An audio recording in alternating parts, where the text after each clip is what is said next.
Assalamualaikum warahmatullahi wabarakatuh. Izinkan saya memperkenalkan diri, nama saya Winda Lestari. Izin memperkenalkan diri, nama saya Puspa Andrewati. Izin memperkenalkan diri, nama saya Putria. Izin memperkenalkan diri, nama saya Muhammad Ilyas Jalani. Izinkan saya memperkenalkan diri, nama saya Dwi Nur Fajri.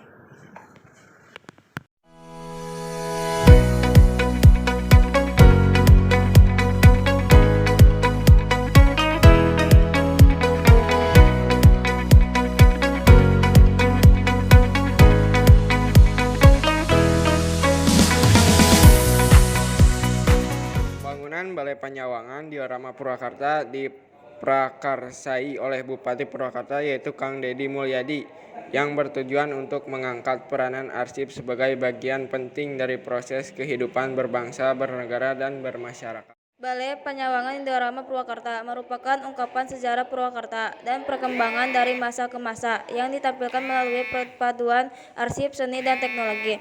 Pengubahan bentuk arsip menjadi karya seni dengan sentuhan teknologi adalah untuk memperkenalkan arsip kepada masyarakat dengan cara yang mudah dipahami dan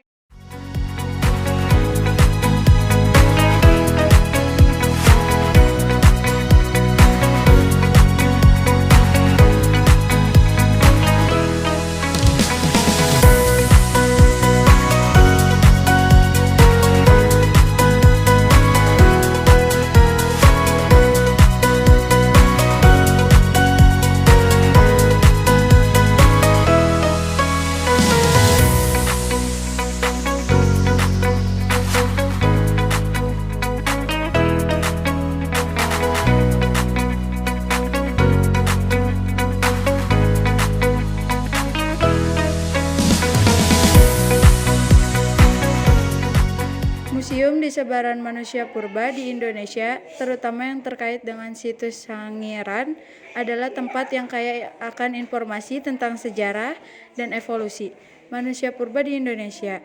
Museum-museum ini menampilkan koleksi fosil, artefak, dan rekonstruksi yang kemungkinan pengunjung untuk belajar tentang kehidupan dan peradaban manusia purba di masa lalu.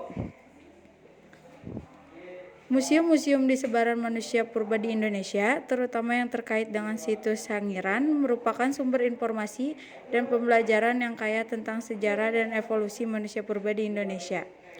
Museum-museum ini tidak hanya menarik bagi pengunjung umum, tetapi juga menjadi tempat penelitian dan pelestarian yang penting bagi para ahli dan masyarakat luas.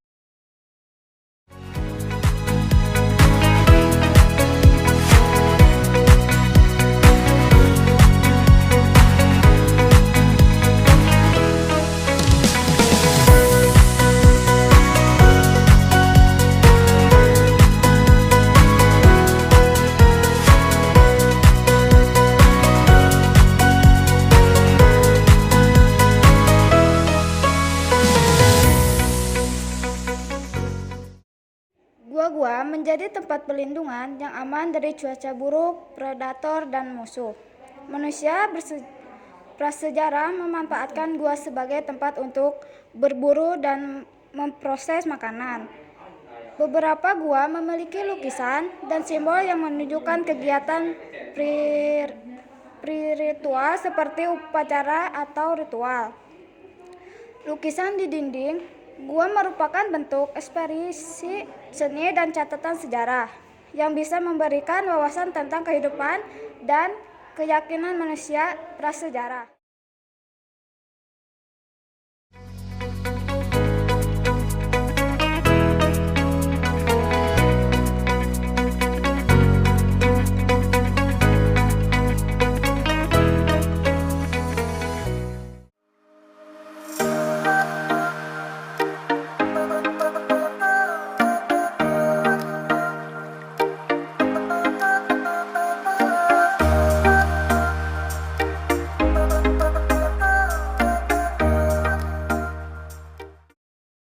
Indo-Buddha termasuk Nusantara melalui jalur perdagangan dan pengaruh budaya dari India. Agama Hindu dan Buddha menyebar melalui kerajaan-kerajaan yang berkuasa di Nusantara, seperti Kerajaan Kutai, Tarumanagara, dan Sriwijaya. Pengaruh Hindu-Buddha terlihat dalam berbagai aspek kehidupan masyarakat, termasuk seni, arsitektur, sastra, dan sistem pemerintahan.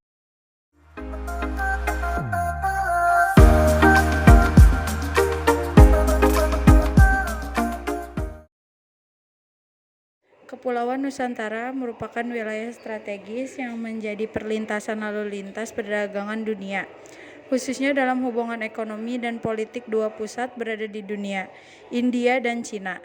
Pada waktu tertentu, Nusantara menjadi pusat kegiatan keagamaan setelah pengaruh agama Hindu atau Buddha diterima oleh masyarakat di Kepulauan Nusantara. Posisi itu pula yang menghantarkan beberapa tokoh keagamaan melakukan pelayaran, meninggalkan negerinya mengarungi samudera luas untuk berlabuh dan mengamati serta belajar bahasa dan agama di Kepulauan Nusantara. VOC dibentuk oleh pemerintah Belanda dengan tujuan untuk menguasai perdagangan rempah-rempah secara monopolistik, meningkatkan keuntungan bagi Belanda, dan mengendalikan persaingan dengan negara-negara Eropa lainnya. VOC diberikan hak istimewa oleh pemerintah Belanda termasuk hak untuk mencetak uang, memiliki angkatan laut dan militer, serta mendirikan koloni. Museum yang membahas sejarah kolonial Indonesia biasanya akan memiliki koleksi yang terkait dengan VOC, seperti peta, dokumen, artefak perdagangan, dan koleksi yang menggambarkan pengaruh VOC di Indonesia. Dalam diorama ini akan ditampilkan akulturasi budaya dan dalam aspek-aspek yang signifikan untuk pengaruh budaya Hindu atau Buddha, meliputi masuknya agama Hindu atau Buddha di Nusantara, bentuk institusi politik, arsitektur, bangunan keagamaan, dan bahasa dan sastra. Untuk pengaruh budaya Islam, meliputi masuknya Islam ke Nusantara, arsitektur khususnya masjid, makam, dan seni ukir. Sementara untuk pengaruh budaya Barat meliputi arsitektur khususnya gereja, benteng, pertahanan, dan istana, serta bangunan resmi lainnya, bahasa, agama, pendidikan, dan dunia pers. Selain itu, masa pendudukan Jepang yang hanya berlangsung 3,5 tahun untuk meninggalkan pengaruh meski terbatas dalam soal bahasa dan pendidikan militer.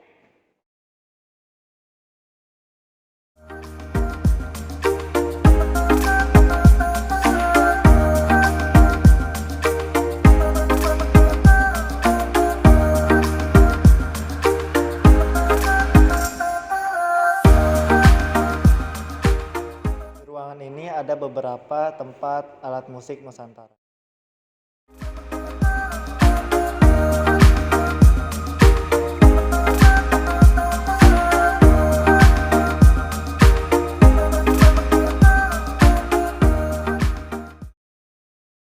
Dan di sebelahnya terdapat juga kapal-kapal Nusantara.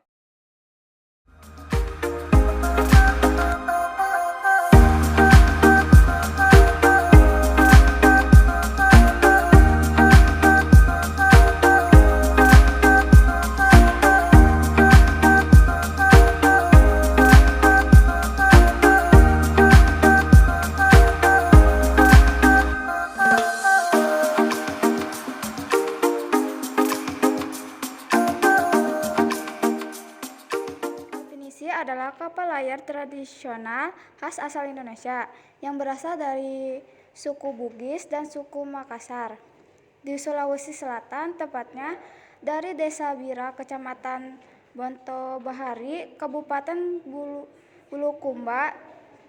Pinisi sebenarnya merupakan nama layar. Kapal ini umumnya memiliki 2 tiang layar utama dan 7 buah layar, yaitu 3 di ujung depan, 2 di depan, dan 2 di belakang. Umumnya digunakan untuk pengangkutan barang antar pulau.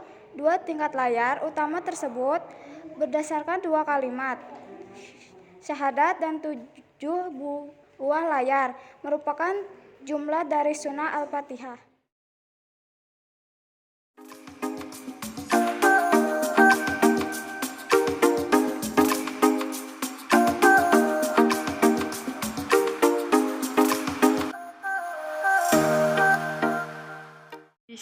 terdapat pulau-pulau Nusantara.